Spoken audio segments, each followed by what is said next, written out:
नाजरीन अस्सलाम वालेकुम। इनसाइड न्यूज़ के नए प्रोग्राम के साथ मैं हूं इब्राहिम राजा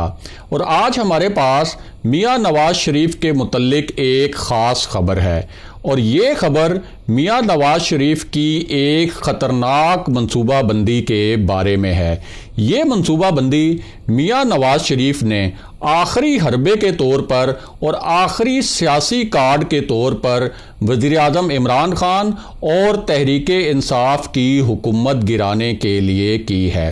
पीडीएम और जो पीएमएलएन के ज़राए हैं उनका मानना यह है कि ये मनसूबाबंदी जो मियां नवाज शरीफ ने की है ये तहरीक इंसाफ की हुकूमत गिराने के लिए सबसे मौसर और सबसे ख़तरनाक साबित हो सकती है। और ये जो पूरी हिकमत अमली है ये पाकिस्तान की जो इंटरनल पॉलिटिक्स है यानी पाकिस्तान की जो अंदरूनी सियासत है उससे हट कर है। ये मनसूबाबंदी किस नौयत की है और मियां नवाज शरीफ इस हवाले से क्या बड़ा और ख़तरनाक कदम उठाने जा रहे हैं उसकी पूरी तफसील भी आपको बताएंगे। लेकिन उससे पहले हम जिन दोस्तों ने हमारे चैनल को अभी तक सब्सक्राइब नहीं किया उनसे कहेंगे कि हमारे चैनल को सब्सक्राइब कर लें ताकि उन्हें अहम तरीन मालूमात बर वक्त मिलती रहें। और अब वापस आते हैं आज के मौजू पर, यानी मियां नवाज शरीफ ने वज़ीर आज़म इमरान खान की हुकूमत गिराने के लिए क्या नई और ख़तरनाक मनसूबाबंदी की है। ये मनसूबाबंदी एक ऐसे वक्त में की गई है जब पीडीएम का प्लान ए और प्लान बी यानी ये जो दोनों इनिशियल प्लान थे ये मुकम्मल तौर पर फेल हो चुके हैं। इससे पहले पीडीएम ने प्लान किया था कि पीडीएम की तमाम जमातें मिलकर इस्तीफ़े देंगी और एक बहुत बड़ी बहरानी कैफियत पैदा की जाएगी, एक आइनी बहरान पैदा किया जाएगा। लेकिन पीपल्स पार्टी जब इस्तीफ़ों से पीछे हटी तो उसके बाद मुस्लिम लीग नून और जेयूआई को भी इस्तीफ़ों से पीछे हटना पड़ा। इस तरह ये प्लान ए फेल हो गया। प्लान बी ये था कि जीएचक्यू पर धरनों की धमकियां दी जाएं, इस्लामाबाद के रेड जोन में धरनों की धमकियां दी जाएं और किसी तरीके से कोशिश की जाए कि इस्टेब्लिशमेंट को दबाव में लाया जाए और इस्टेब्लिशमेंट दबाव में आकर या तो वज़ीर आज़म इमरान खान की हुकूमत ख़त्म करने के लिए कोई इकदाम करे या फिर कोई ऐसी विन विन सिचुएशन पैदा हो कि जिसमें अपोजिशन को कोई स्पेस मिले। अपोजिशन को स्पेस मिलने से मुराद ये है कि अपोजिशन की जो क़यादत है उसको उन मुकदमात में रिलीफ भी मिले जिसे अपोजिशन जो है वो ये कहती है कि ये मुकदमात सियासी नौयत के हैं। बहरहाल इसका मकसद यही था कि या तो हुकूमत गिरे या फिर अपोजिशन ख़ास तौर पर मुस्लिम लीग नून की जो क़यादत है और पीपल्स पार्टी की जो क़यादत है उसको कोई सियासी रिलीफ मिले। लेकिन अब इस मामले में एक नया ट्विस्ट ये आया कि आसिफ अली जरदारी ने ताकतवर हलकों से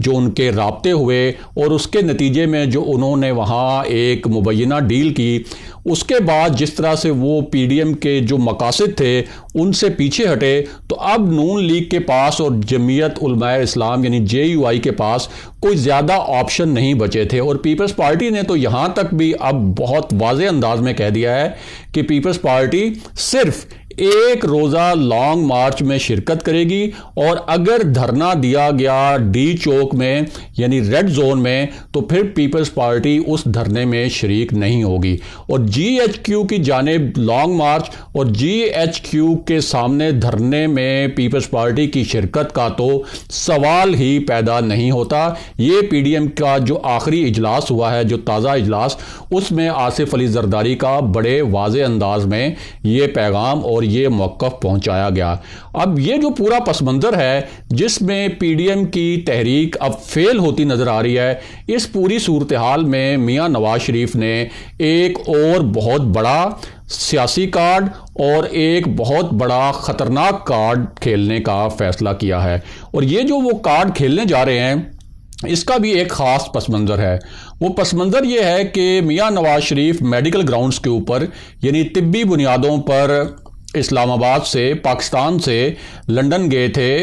अपना इलाज करवाने के लिए और उस वक्त यही एक्सपेक्ट किया जा रहा था कि मियां नवाज शरीफ शायद जो हैं वो 6 से 12 माह के बाद अपना इलाज करवाने के बाद वापस आ जाएंगे। ये हुकूमत में शामिल कुछ रहनुमाओं की एक्सपेक्टेशन थी, लेकिन जो तज्जियाकार थे और जो जानने वाले लोग हैं और जो सियासत के जो मुहरकात हैं उनको बहुत अच्छी तरह जानते हैं, और जिस किस्म की डील हुई थी इस्टेब्लिशमेंट के दरमियान और शहबाज शरीफ के दरमियान, जो उस डील के मुहरकात जानते थे, उन्हें मालूम था कि मियाँ नवाज शरीफ वापस नहीं आएंगे। मियाँ नवाज शरीफ 6 महीने के स्टैंडर्ड वीज़े पर बरतानिया गए थे। उनका पहला वीज़ा जब ख़त्म हुआ तो गुज़िश्ता साल मई में उनका वीज़ा एक्सटेंड किया गया था। उसके बाद वो वीज़ा भी उनका 18 नवंबर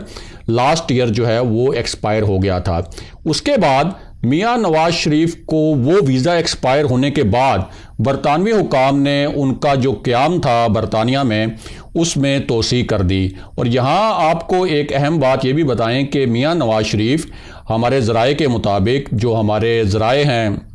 बरतानिया में जो कानूनी हलके हैं उनके मुताबिक, मियाँ नवाज शरीफ अभी कम से कम 16 माह मज़ीद मेडिकल ग्राउंड्स पे, सिर्फ मेडिकल ग्राउंड्स पे भी बरतानिया में रह सकते हैं। अब इस पूरी सूरत हाल में हुकूमत ने ये ऐलान किया कि मियाँ नवाज शरीफ का जो पासपोर्ट है वो 16 फरवरी को एक्सपायर होना है, और उसके बाद मियाँ नवाज शरीफ का पासपोर्ट जो है वो रीन्यू नहीं किया जाएगा। अब मियाँ नवाज शरीफ के पास इस पूरी सूरत हाल में ऑप्शंस भी महदूद होते जा रहे थे। एक तरफ तो यहाँ उनकी जो पीडीएम की तहरीक थी, यानी जीएचक्यू पर धरनों की धमकियाँ, और उसके अलावा जो फौजी क़यादत पर उन्होंने इल्ज़ामात लगाए, तो वो पूरा जो एक दबाव उन्होंने क्रिएट किया था, वो पूरा दबाव पीपल्स पार्टी के धोखे की वजह से ख़त्म हो गया था। अब इस पूरी सूरत हाल में मियाँ नवाज शरीफ ने एक आखिरी कार्ड खेलने का फ़ैसला किया, और वो फ़ैसला ये था कि वो सऊदी अरब का जो असर व रसूख है पाकिस्तान की सियासत पर,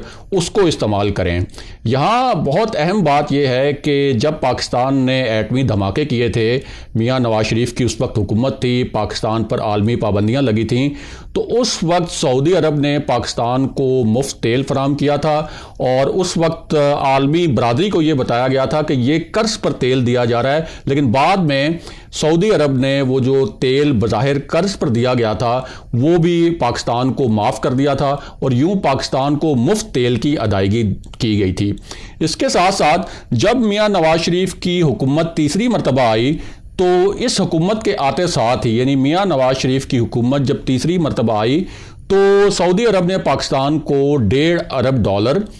तोहफे के तौर पर दे दिए। यानी अभी तो सऊदी हुकूमत ने पाकिस्तान को जो $3 अरब दिए थे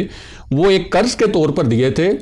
लेकिन उस वक्त मियाँ नवाज शरीफ की हुकूमत को सऊदी अरब ने $1.5 अरब एक तोहफे के तौर पर दे दिए, और उस वक्त इसहाक डार ने कहा कि ये सऊदी हुकाम की जानिब से पाकिस्तानी अवाम के लिए एक तोहफा है। लेकिन बाद में पता चला कि सऊदी हुकूमत असल में ये चाहती थी कि पाकिस्तान इस इमदाद के बदले जो यमन जंग है उसमें अपनी अफवाज भेजे। तो ये आपको पस मंज़र बताने का मकसद ये था कि सऊदी अरब के शरीफ ख़ानदान से कितने अच्छे ताल्लुकात रहे हैं, और इससे पहले जब परवेज़ मुशर्रफ के दौर में